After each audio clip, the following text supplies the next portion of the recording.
Welcome, curious minds, to another deep dive. Today we're plunging into a truly extraordinary personal story from Malaysia.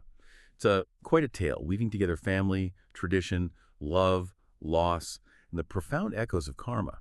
This isn't just a narrative, it feels more like a case study, offering incredible insight into how the threads of our lives are, well, intricately woven with actions from the past. We've received a fascinating source for our deep dive today, an audio recording. It's titled Case Study, Expired Charm Oil, and it details the remarkable life of a Malaysian woman of Thai descent. Our mission really is to unpack her journey, explore the karmic explanations behind the many twists and turns her family experienced, and maybe see what those connections can teach us. What's truly compelling here, I think, is how clearly this account illustrates the principle of cause and effect. And not just within a single lifetime, but across lifetimes. We'll delve into the why behind the what, revealing some surprising, often very precise connections between past actions and present circumstances. It's a powerful demonstration, really, that every action carries an energetic signature that doesn't just, disappear. Okay, let's start at the beginning. Our narrator's life began amidst significant hardship. Imagine growing up in Malaysia during World War II, a time of immense poverty. She only reached second grade, leaving school early to help her mother and care for her younger siblings. It paints a picture of resilience right from a very young age, doesn't it? And early on, tragedy struck this family. Her biological father passed away. He's only 30 years old from tuberculosis. It's such a poignant detail, and you might naturally wonder, what led to such an untimely death? And the source offers a pretty profound answer to that. It seems, in a past life, he lived in an agricultural society. His actions included things like killing animals for food and sale, using smoke to drive away bees, which ended up suffocating them, and even allowing animals to suffer out in the sun and rain, things like that. These accumulated negative karmas, well, they culminated in him developing tuberculosis in this life. What's also detailed is his journey after death. He briefly became a subtle earth deity, kind of a lesser spirit tied to a place than a wandering spirit, before being reborn as a human again quite quickly. And this meant he wasn't able to receive any merits dedicated to him later on. Wow. It's striking how these karmic repercussions often seem to mirror the original action, like the suffering inflicted coming back in a similar form. Yeah. What does that tell us about the nature of karmic justice, or perhaps karmic learning? Is it about learning empathy? Indeed. That's a great way to put it. It's not necessarily simple punishment, but often a profound lesson. The universe, in a way, provides the opportunity to experience the very thing we inflicted, maybe fostering that deeper empathy you mentioned. It's a very precise ledger, it seems. Okay, so the mother's journey was equally challenging, a real testament to survival. She faced harassment in a wartime camp, even an attempted sexual assault, but managed to fight back and escape. That's incredible strength. She's later remarried, finding a stepfather for her children who was described as kind. And despite her own hardships, she was devout, always donating to build temples and structures for Thai temples in Malaysia. Yet life dealt her another cruel blow. Her eldest daughter, the narrator's sister, died at just 18. During childbirth, and the baby also perished because it wouldn't turn. It's just hard to imagine the crushing weight of such repeated losses. As you said earlier, these aren't random blows of fate, are they? No, it's almost impossible to imagine coping with that level of loss. And for this family, the source reveals these weren't random occurrences at all. They were profoundly connected to these karmic threads. This tragic event for the eldest sister has a direct karmic link. In a past life, apparently born into an agricultural society like her father, she had killed a pregnant cow. That specific karma resulted in her own death during childbirth. And like her father, she was also reborn as a human relatively quickly, so she couldn't receive merit dedicated later either. And the suffering just kept piling up. Devastated by these losses, the mother turned to alcohol, and her second husband, the stepfather, he also tragically followed that same path after two more of their sons died young. Both died at 28 years old. One died suddenly in his sleep in Singapore, the other from a sudden fever just 3 years later. Yeah, the fact that both sons died at exactly the same age, 28, that's quite striking, isn't it? It really signals a shared karmic connection.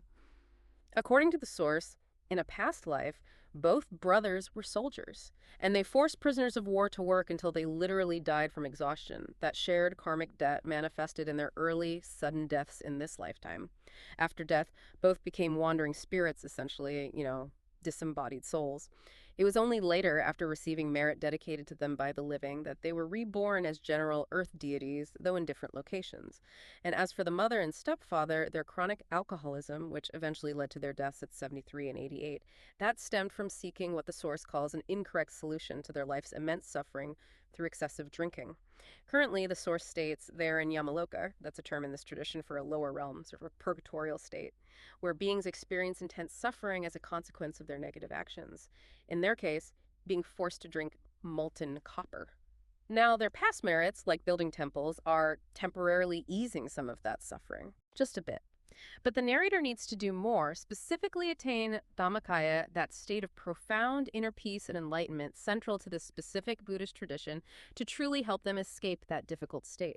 So it's not just about past actions, but also about the choices made in this life, even choices driven by desperation, like turning to alcohol. And it seems the journey to help them extends even beyond their passing. Precisely. That concept of merit transfer and also spiritual attainment by the living plays a crucial role in potentially altering karmic outcomes, even for those who've passed on. We've seen how deeply interconnected the family's misfortunes were with their past actions. It's quite sobering. Now let's turn our gaze to the narrator herself. After all that grief and struggle within her family, you might hope her personal path would become smoother. But her own journey, especially in love, was destined to be another powerful crucible for these karmic lessons. Her romantic life was fraught with challenge right from a young age. At 18, she was forced into an arranged marriage with her cousin. Apparently a common tradition in some parts of Malaysia then, meant to keep family wealth together. But it wasn't a love match, obviously, and it only lasted 5 months. Right. And the karma here is described as pretty straightforward, almost a direct mirror again. In a past life, she lived in a society where arranged marriages were the norm, and she herself had arranged her own daughter's marriage. So that past action resulted in her being subject to the same experience in this life.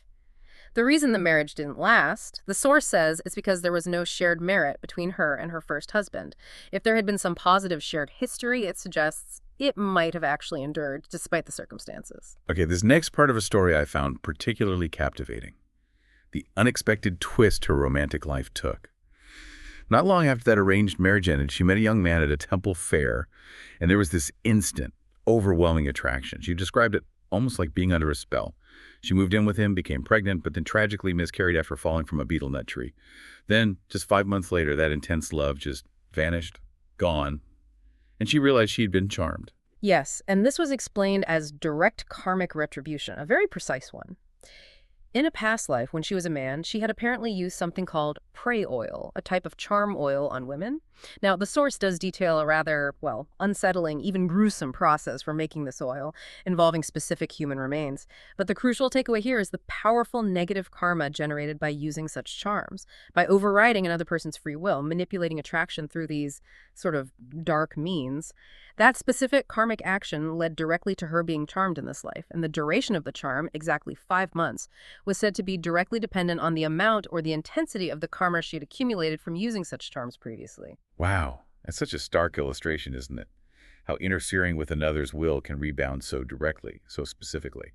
And the miscarriage after the fall, was that also a direct karmic link? Yes, but interestingly, not due to abortion karma, because there was no intention to harm the fetus. Instead, it was the result of 2 combined karmas from a past life. First, as a girl, she had apparently mischievously thrown a pregnant cat from a house. It fell and hit the ground, though neither the mother cat nor the kittens died. The second karma was from a habit of catching and cooking fish that had roe fish eggs. So 2 separate actions contributing to that event. Okay, so on to her third marriage. This one produced 5 children, but it was another source of immense suffering for her. This husband, who she initially believed was the one, turned out to be verbally abusive, a heavy drinker, a womanizer, and a gambler. He apparently kept all the money for himself. Just sounds draining. And then, tragically, their third son died at just 1 month old from an inflamed umbilical cord. More loss. Yes, another very difficult marriage, and again, it's presented as a manifestation of her own past actions. In a previous life, when she was a man, she had treated his wife in a very similar manner, being verbally abusive, drinking, womanizing, gambling, all of it.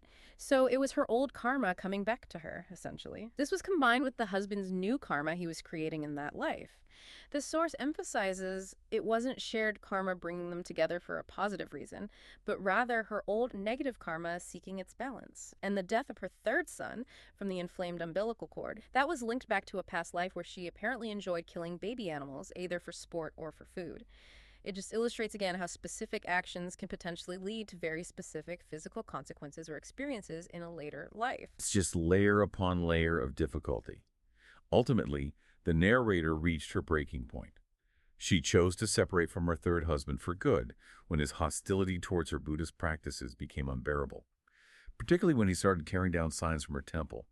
It's clear her spiritual path became a profound anchor for her through all this. And despite her own immense hardships and suffering, the narrator demonstrated incredible compassion, which is quite remarkable given everything she went through.